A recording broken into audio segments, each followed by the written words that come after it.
Now, China says it has contained the threat.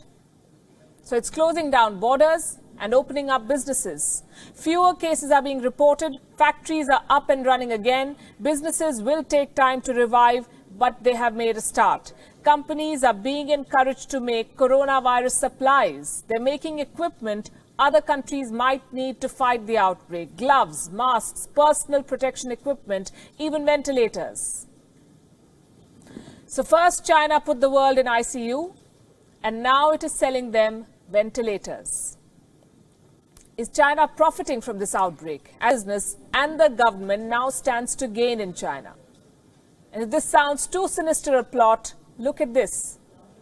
This is a book written in 1999, and this could offer clues into the Chinese mindset. It's called Unrestricted Warfare, China's Master Plan to Destroy America. It's a book on military strategy. It was written by two Chinese generals, Qiao Liang and Wang Xiangzu. The book makes an argument. It says that China cannot defeat America in a direct military confrontation, but it can leverage its economic prowess to leave the Americans behind. Now, the book's assessment has some eerie similarities with the present situation. It is being quoted by conspiracy theorists. They claim that amid this coronavirus crisis, Beijing is executing its world domination plan. On this show, we do not go by conspiracy theories to make our assessments, so we set out to look for the facts. What we found was most interesting, and we have that for you tonight. Let's first talk about the situation in China. What is happening in China right now? Restaurants, zoos, even the Great Wall is open to tourists. Not foreign tourists, because they may bring back the virus, but the Chinese are out and about. As we say in television, they're moving towards normalcy. Restrictions are being lifted, factories are coming back online, businesses have resumed in many parts of China. At this rate, China's businesses will be up and running in a few weeks. With the measures we have started to take, with the return of the work of the workers and the resumption of productive activities by the factories across the country, I think the Chinese economy is coming back to life. Coming back to life. They have a plan, revive the economy. What does this tell you? While major countries are struggling, China is already making a head start. China also has an interesting pattern. Look at this map. This is Wuhan and the rest of China. The coronavirus outbreak in China is what this map details. Now, some of the biggest cities in China were largely insulated from the outbreak. I say this is interesting because while the virus spread and unleashed chaos in the remotest corners of the world, it couldn't do much damage in China's top cities. I'll give you examples with numbers. Let's start with Beijing. Beijing has recorded more than 500 cases. 8 people died in the city. Do you know what's the population of Beijing? 2.15 crores. Shanghai reported 468 cases with 5 deaths. Shanghai has a population of 2.4 crores. Among the 10 most densely populated cities in the world, only 5 deaths, less than 500 cases. The point I'm making is that China's financial hubs have largely emerged unscathed from this crisis. They can bounce back quickly. They're boosting business by creating opportunities. What does the world need right now?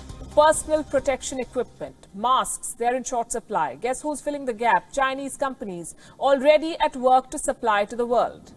According to a report, almost 9,000 new manufacturers started producing masks in China this year.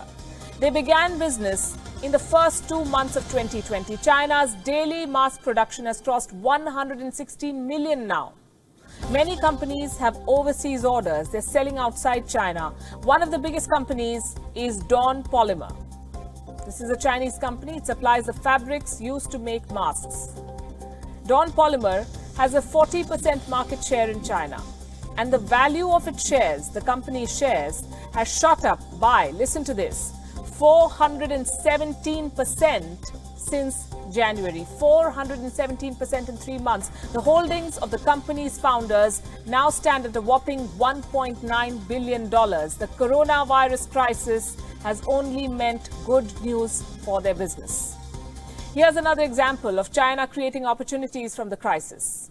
Buying out distressed assets. Case in point, Australia. The Scott Morrison government is worried about Chinese companies taking over Australian businesses. Reports say Australia's Foreign Investment Review Board is now gearing up. Why? Because they fear takeover attempts from China. Distressed Australian businesses and assets are on China's radar.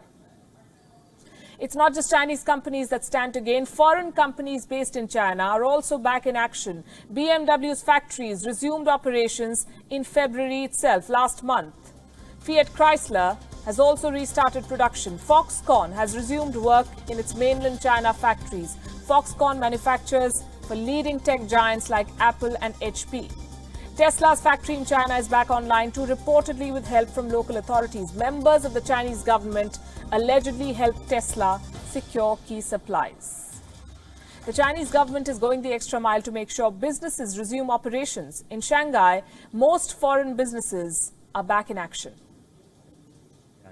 All foreign-funded enterprises have resumed operation, with an 80% employee return rate and a 70% business resumption rate. The overall situation is steadily improving. So while it sounds crass to say that a company or a country profits from a pandemic, these are the bitter facts. China exported a virus to the world. Now the world is sick and China is selling them the balm. And while the world tries to heal, China is already up and running.